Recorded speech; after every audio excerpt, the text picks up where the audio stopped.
चंद्रशेखर आजाद रावण के दहाड़ से पस्त हुआ पक्ष और विपक्ष। जी हाँ दोस्तों, जो मुद्दा विपक्ष नहीं उठा पा रहे वो मुद्दा चंद्रशेखर आजाद उठा रहे हैं। जी हाँ दोस्तों, उनके बारे में बात करने वाले। आज उनका जो संसद में बयान हुआ, जो बयान दिए, ऊपर भारी बवाल मचा हुआ है। लोग उनको बोलने की कोशिश नहीं करने दे रहे हैं कि वो बोल पाए।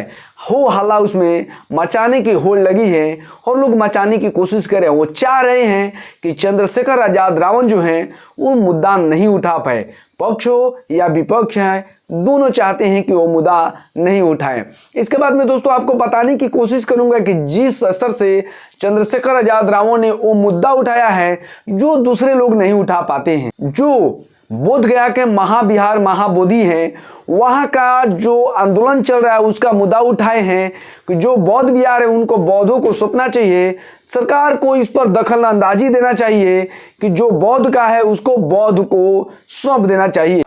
महोदय, गया में महाबोध विहार प्रकरण जो है, वहां से बुद्ध समाज में चिंता है और आक्रोश भी है। सरकार उसका हल करे, बौद्धिस्टों को उनका हक दे, जैन समाज की भावना का भी सम्मान रखे और ईसाइयों में भी हमले बंद हो और बहुजन महापुरुषों के विचारों को कार्य और पाठ्यक्रम में शामिल किया जाए। लगातार जो है 12 फरवरी से आंदोलन चालू है, लेकिन अभी तक वो आंदोलन खत्म नहीं हुआ है। आज 11 तारीख हो गया, लेकिन अभी तक सरकार जो है उस पर थोड़ा सा भी विचार नहीं कर पा रही है। वो बिहार हो या देश की, माने इस पर थोड़ा सा भी विचार नहीं हो पा रहा है। इस मुद्दे को लेकर चंद्रशेखर आजाद रावण ने वहां पर आवाजें उठाई हैं कि इस पर सरकार को सोचना चाहिए। दूसरी बात दोस्तों, जो 9 तारीख को रविदास जयंती मनाने के लिए कोलारी धाम गए थे, वहां पर उन्होंने बताया कि अगर नहीं सुधरा स्थिति, अगर नहीं बौद्धों को न्याय मिला तो मैं भी जाऊंगा बोध गया। यानी कंफर्म है कि अगर ऐसा नहीं होता है तो बोध गया जाएंगे।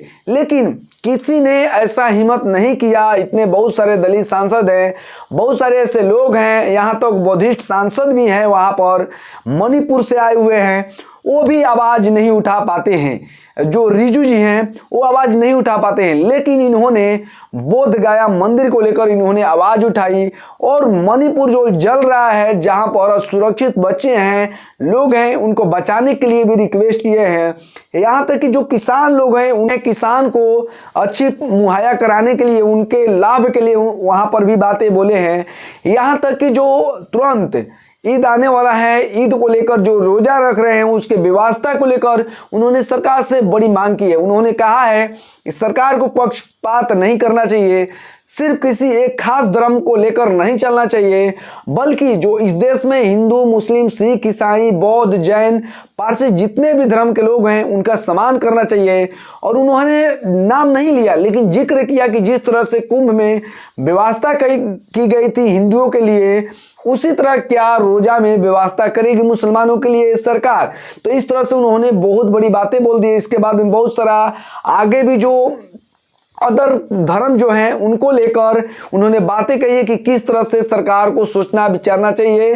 सिर्फ यहाँ सिर्फ हिंदू धर्म नहीं है और बाकी धर्म भी है, उनका भी सम्मान करना चाहिए। इसके बाद में दोस्तों बहुत बड़ी बातें उठा दी हैं कि बौद्ध मंदिर को लेकर कि उन्होंने जो ब्राह्मण कब्जा किए उस पर उनको हटाने के लिए मांग की है। लेकिन इस पर सरकार क्या सोचती है, क्या करती है, क्या नहीं, आपको क्या लगता है दोस्तों कि क्या कारण है कि सरकार इस पर विचार नहीं कर पा रही है और क्या कारण है कि दूसरे लोग इस पर बात नहीं कर पा रहे हैं? प्लीज कमेंट करके जरूर बताइएगा। बाकी आप क्या सोचते हैं इसको भी लिखने की कोशिश कीजिएगा। बहुत बहुत धन्यवाद।